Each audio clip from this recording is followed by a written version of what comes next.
In Palestine, Gaza's health ministry warns that the health system could collapse across the strip in a few hours.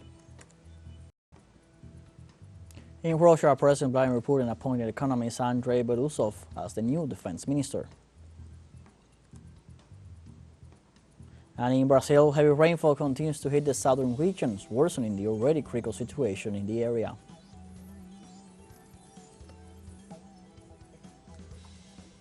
Hello, welcome to From the South. I'm Luis Alberto Matos from the teleSUR studios in Havana, Cuba. We begin with the news.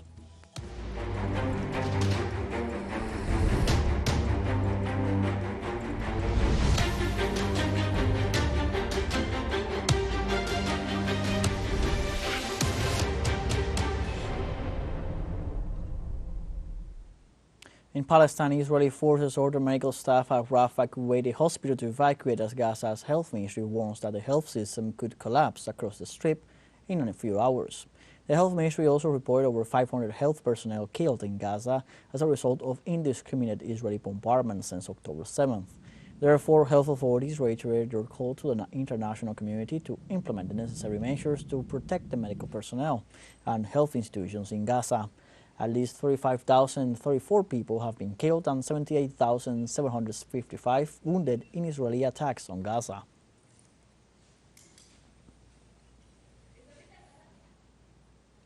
Israel increased the death toll of Palestinian women, displacing Mother's Day celebration for many nations. The United Nations confirms 37 children lose their moms every day in Gaza. This Monday, in the Syria neighborhood, Israeli forces slaughtered a woman and injured 10 other people. The United Nations Relief and Works Agency for Palestine Refugees granted the Zionist regime murder over 10,000 women in Gaza by the indiscriminate dropping of bombs provided by the United States.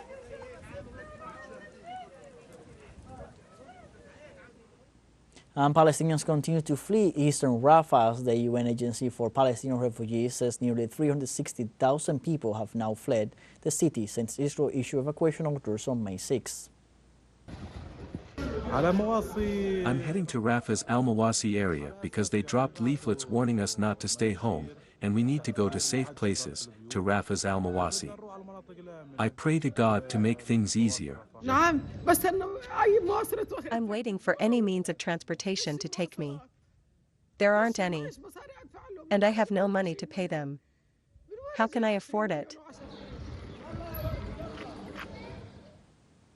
Students began occupying a building at the Flemish University of Brussels, urging authorities to end cooperation with Israeli universities. The action follows other similar study centers in several countries and Belgian universities, including Ghent and the French-speaking University of Brussels. The students arrived with sleeping bags and supplies of water and food, determined to remain in the building until their appeal was heard by the rector of the Vrije Universiteit Brussels.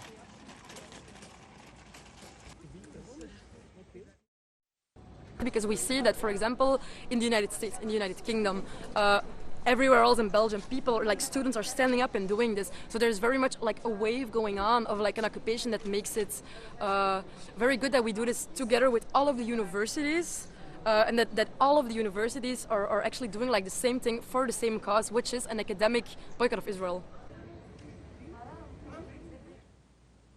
Meanwhile, students and staff at the University of Amsterdam went on strike on Monday over the university's attitude to pro-Palestinian demonstrations.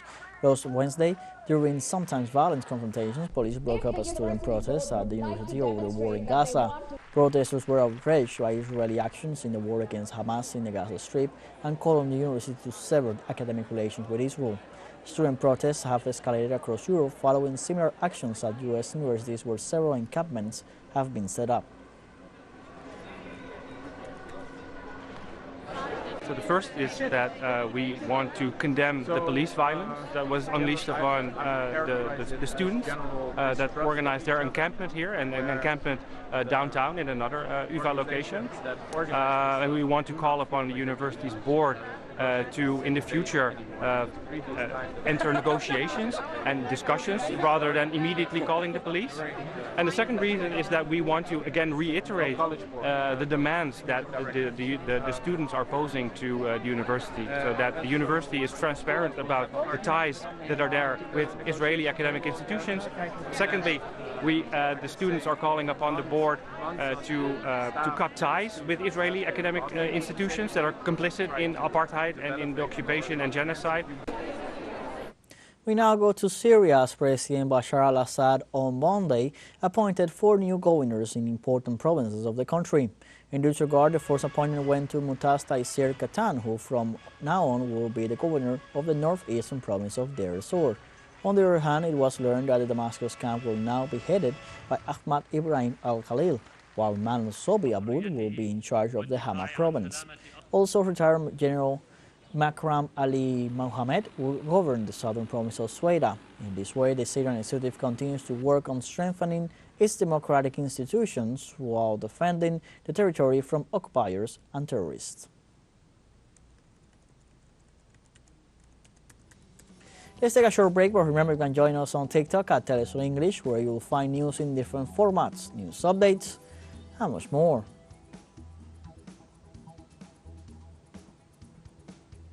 Other stories coming up. Stay with us.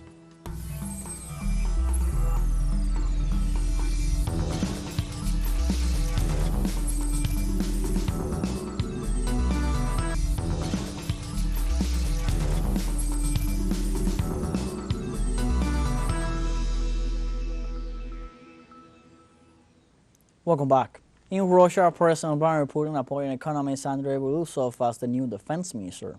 According to presidential spokesman Dmitry Peskov, the decision is due to the need to implement innovations quickly on the battlefield.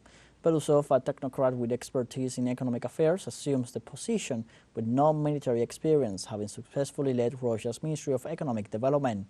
For his part, former defense minister Sergei Shoigu will continue to work in the sector from his new position in the Security Council. Ministerial changes must be approved by the Russian parliament, which is expected to occur without major setbacks. Police in Armenia arrested 88 people on Monday amid protests against the agreement signed by the Armenian government with Azerbaijan. In this way, the total number of detainees rose to 151 since Archbishop Agrad Galstanyan on Sunday called for the closure of the country's capital, Yerevan.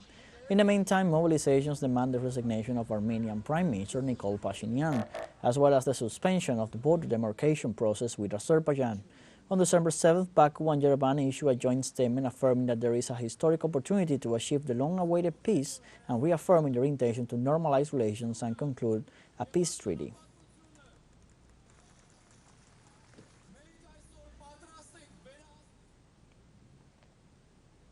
In Poland, a group of farmers launched a hunger strike to demand a meeting with the country's Prime Minister Donald Tusk.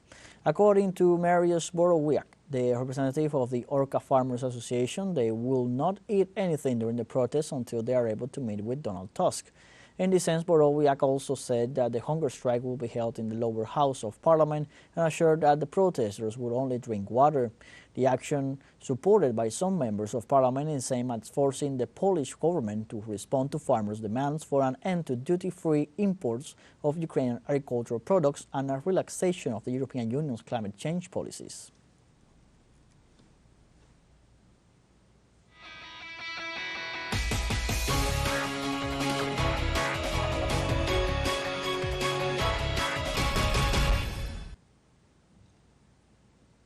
On Monday, millions of Indians in 96 constituencies began voting in the second half of Phase 4 polling of Lok Sabha elections in the world's largest electoral process. Nearly 200,000 polling stations under the guardianship of millions of officials and security teams set off the phase smoothly for electing Lok Sabha members, that is, MPs of their lower house of parliament. In areas such as Andhra Pradesh, West Bengal and Odisha, to mention a few, the fourth phase is underway. The Indian Election Commission assured that at the crack of Monday dawn, conditions are ready for the participation of 175 million voters out of 970 million eligible citizens. On Monday in Lithuania, local media highlighted that presidential candidate Gitanas Nausėda will face Ingrid Šimonytė in a second round of presidential elections. According to the official data of the first round published by the Central Election Commission, Gitanas Nausėda led with 45% of the votes. Meanwhile, Ingrid Šimonytė received 17% of the votes. In this sense, a runoff will be held on May 26 after Nausėda failed to reach the absolute majority of 50% plus 1. Precisely, she expressed his willingness to fight hard for victory while Simonid claimed that her main goal was to reach the second one. In Spain, the Socialist Party of Catalonia won Sunday's parliamentary elections. The political grouping expressed its desire to agree for a new government with Esquerra Republicana and Comunes. The Socialist Party won 42 seats in this Sunday's elections, followed by the pro-independence party Juntos per Catalunya with 35 and Esquerra Republicana with 20. In this scenario, the leader of the Catalan Socialist Party expressed that he could reach the presidency of the Generalitat with an agreement with Esquerra Republicana and Comunes Sumar to achieve a majority of 68 seats. Salvador Illa celebrated that for the first time in 45 years of history, the PSC won the elections to the Catalan parliament.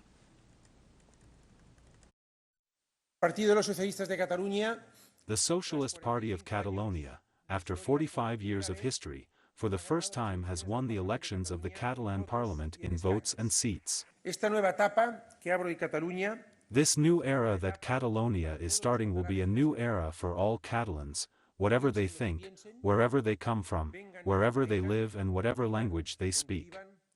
No one, no Catalan, will be excluded from this new era that we are starting today.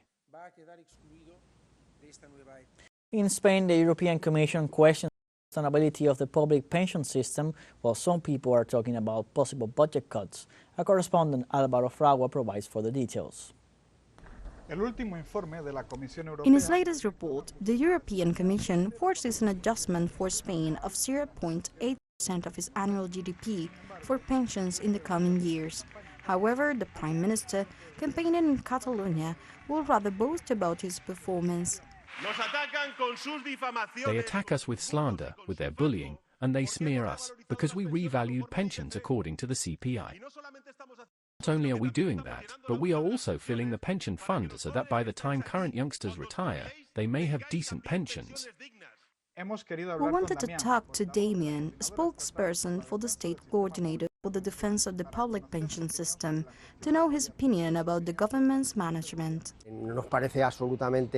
We find it absolutely incredible that this progressive coalition government has taken, let's say, the employment pension plans, agreed through collective bargaining, the privatization of part of the public pension system, and the failure to conduct the public audit of Social Security, which had been decided in 2021 by Parliament, and we are still waiting for that audit to be led by the Accounts Court. Although the audit will be key to protect the public system, Damien knows where the main threats to the future of pensions come from.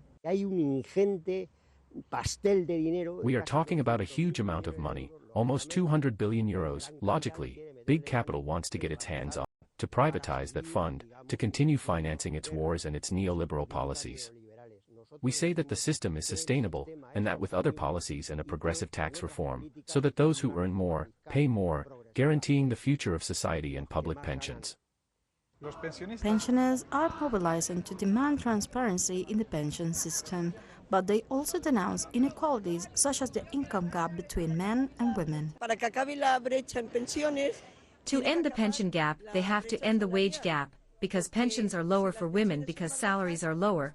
The gender gap supplement should be increased, because right now there is a gender gap supplement that is not for all women. It should be for all retired women, and in a much larger amount than it is currently.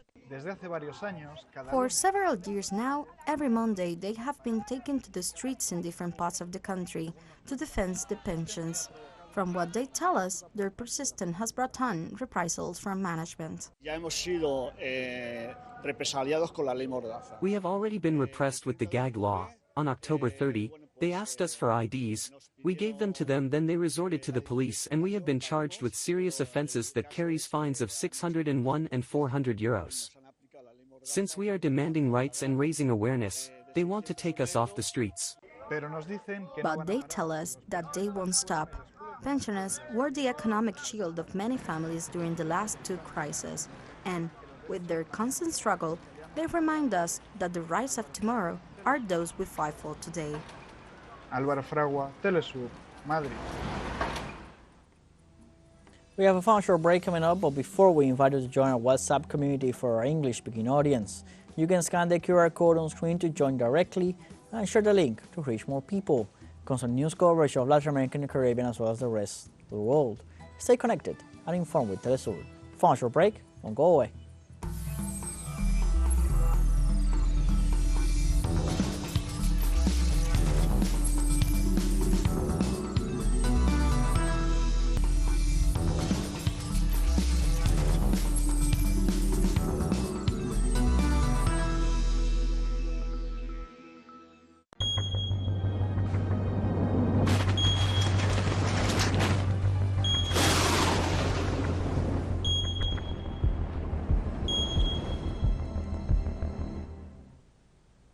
Welcome back. In Brazil, rainfall continues to hit southern regions as all rivers are increasing their flows, worsening the already critical situation in the area.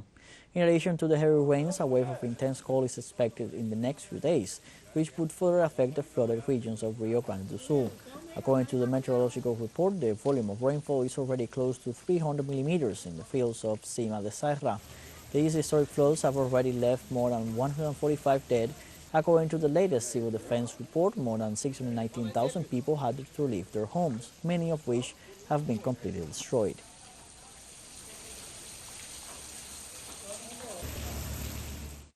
I went to check. The area where my house is was broken. It went down. My brother-in-law's house next door had water halfway up the second floor. Now it's gone down a bit, and you can get to the second floor. But it's a mess. Lots of dead animals. Very, very sad. As it is, this will continue until next Friday, then another week of lowering, cleaning, and another week away from home. So we, the residents of the Santos Dumont neighborhood, Chacra dos Leos, will spend 30 days away from home. We stay in Brazil, where authorities reported a tornado Saturday in the rural area of the Gentil municipality north of the state of Rio Grande do Sul. The weather event occurred as a result of heavy rains and isolated storms in the region, with wind speeds that reached up to 117 kilometers per hour. So far, authorities have not reported any fatalities or injuries, but significant damage to crops and fallen trees amidst the vegetation.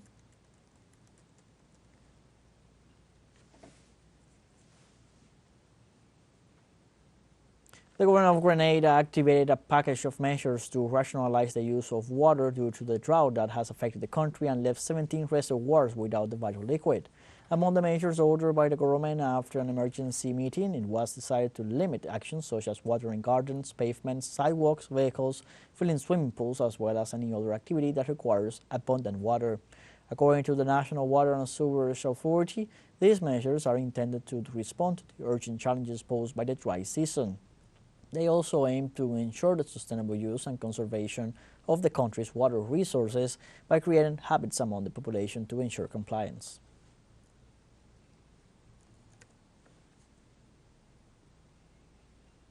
In Canada, new wildfires hitting the province of British Columbia led to thousands of evacuations.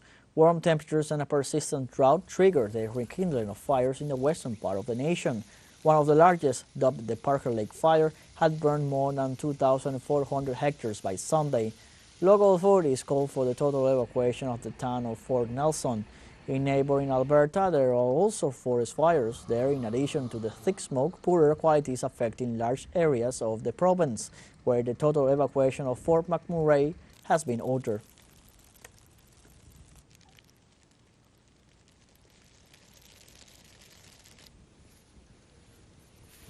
In Turkey, Adana and Hatay regions in the south were affected by heavy flooding as a result of heavy rains in recent days.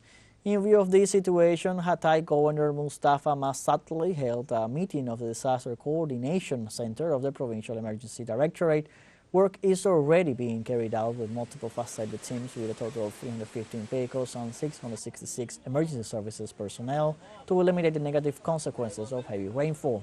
In Adana, where the rains continue intermittently, floods affected streets and roads, leaving vehicles stranded. Firefighters and municipal teams continue to work to drain the waters from the roads.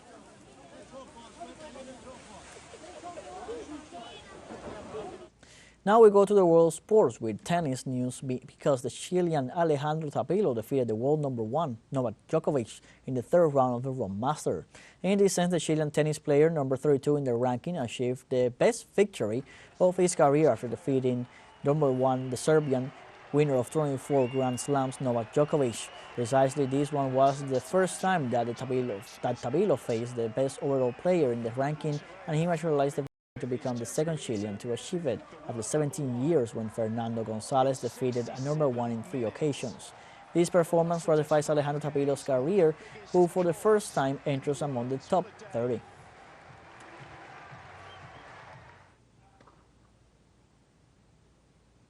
Now we return to the major leagues of baseball, where Venezuelan pitcher Rangel Suarez, who plays for the Philadelphia Phillies, achieved a 108-year-old milestone.